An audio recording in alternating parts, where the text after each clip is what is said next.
고지혈증이라고도 얘기하는 이산화탄소 혈증에 대해서 한번 강의를 시작해 보겠습니다. 많이들 환자분들이 얘기를 하실 거예요. 그래서 콜레스테롤은 심장병의 주범이 아니다. 중성지방이 중요하다.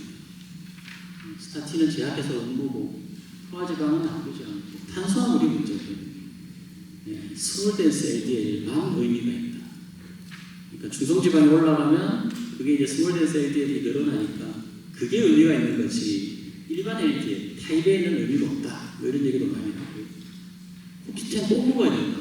스타틴 치매를 유발한다. 하여튼 사실 어찌 보면 오해라고 보일 수 있는 이런 얘기들을 환자분들이 머릿속에 한가득 안고 이제 뇌진료실로 들어오십니다.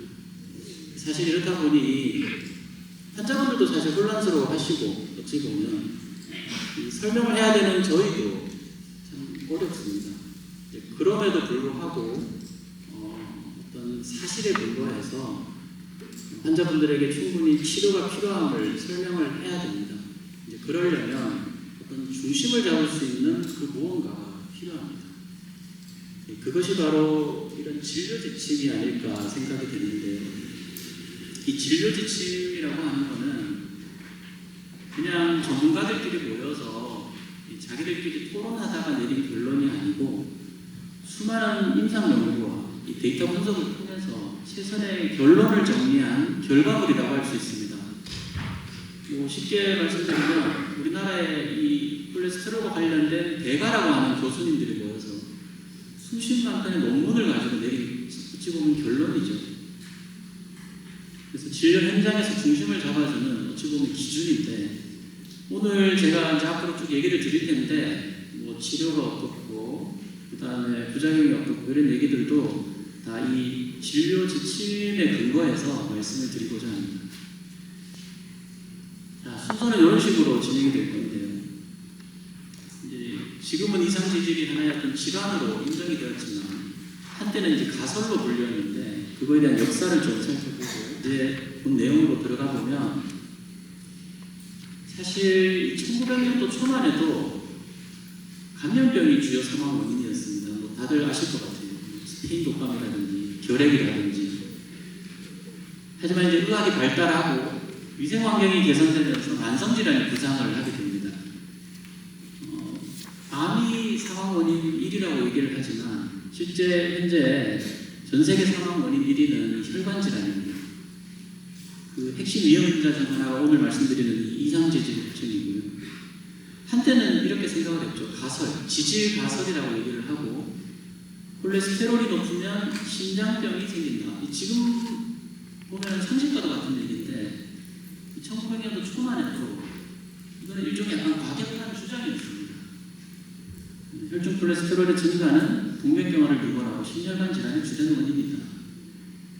그래서 그 이후 이 수십 년 동안 논쟁과 연구가 지속이 됐는데, 시작이 바로 이 러시아 병리학자 아니츠코프라고 불리는 이분인데, 이분이 이제 초식 동물인 토끼한테 이 기름진 음식을 먹이고 동맥벽의 상태를 확인하고 난 뒤 뭔지 모르겠지만 이 기름진 음식이 혈관을 좀 상하게 하는 것 같다 라고 하면서 지질 가설을 처음 주장을 하게 됩니다. 그 이후에도 여러 가지 연구들이 동물 연구라든지 이런 연구들이 진행이 되는데요. 그럼에도 불구하고 1950년대까지는 심장질환은 나이가 들면 자연스럽게 생기는 노화 현상으로 이해를 했었습니다. 1950년이 가까워 오면서 이 심장병으로 인한 사망률이 많이 증가합니다. 이 사람들이 걱정을 하죠. 왜 자꾸 심장병이 생기나. 그래서 이 심장병을 그럼 어떻게 하면 우리가 좀 줄여볼까 라고 생각하면서 여러 가지 스터디들이 진행이 되는데요. 그 중에 처음 진행된 스터디가 바로 이 세븐 컨트리 스터디라고 합니다. 이건 참여 국가가 7개 국가라고 해서 이름이 세븐 컨트리 연구인데, 안셀키스가 1958년부터 약 12,000명을 대상으로 식사 습관하고 심혈관 질환과의 관계를 알아보는 그런 다국적 역학 연구입니다. 그래서 식이 패턴이 좀 다른 국가들, 예를 들면 미국이나 핀란드 같이 당시에 포화지방 함량이 높은 음식을 먹었던 국가들하고 이 지중해 식단을 주로 하고 있는 그리스라든지 이탈리아 이런 식으로 묶어가지고 이제 7개 국가에 16개 지역을 뽑아가지고 연구를 진행을 합니다. 그랬더니 결론이 포화지방 섭취가 많을수록 혈중 콜레스테롤이 높았다. 이때는 LDL은 아니었고요. 총 콜레스테롤만 봤는데 총 콜레스테롤이 높았고 결국 이것 때문에 심혈관 사망률이 높은 것 같다라는 것을 관찰 연구를 통해서 확인을 합니다. 그 이후에도 이런 스터디, 이건 이제 프레밍햄 스터디라고 해서 국가주도 시작된 스터디입니다.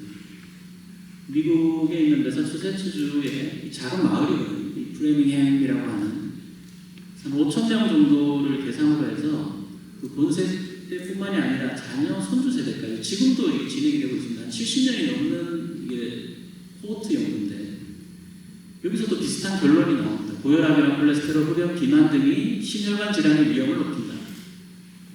임상에서도 사실 쓰이는 프레밍햄 리스크 스코어라는 게 있는데 그거에 이제 기반이 되는 연구입니다. 자, 지금까지가 관찰 연구라면 지금부터는 그러면 콜레스테롤을 떨어뜨리는 것이 실제 심혈관 위험을 줄일 수 있느냐?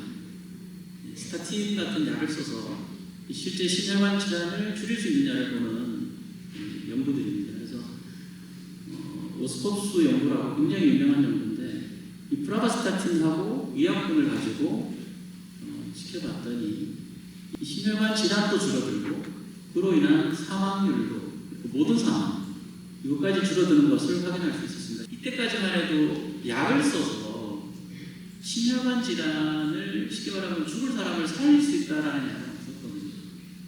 그래서 이 스터디가 굉장히 유명한 스터디가 되었는데 그 이후에도 이런 스타틴을 가지고 하는 연구들은 계속 진행이 됩니다. 포에스 연구라고 해서 이제 아까 전에 같은 경우가 일반인 대상, 지금 같은 경우는 기존의 심근경색을 앓았던 분들 대상으로 해서 신바스타틴을 가지고 했더니 역시 결과는 비슷하게 사망률이 줄어드는 것을 확인할 수가 있었습니다.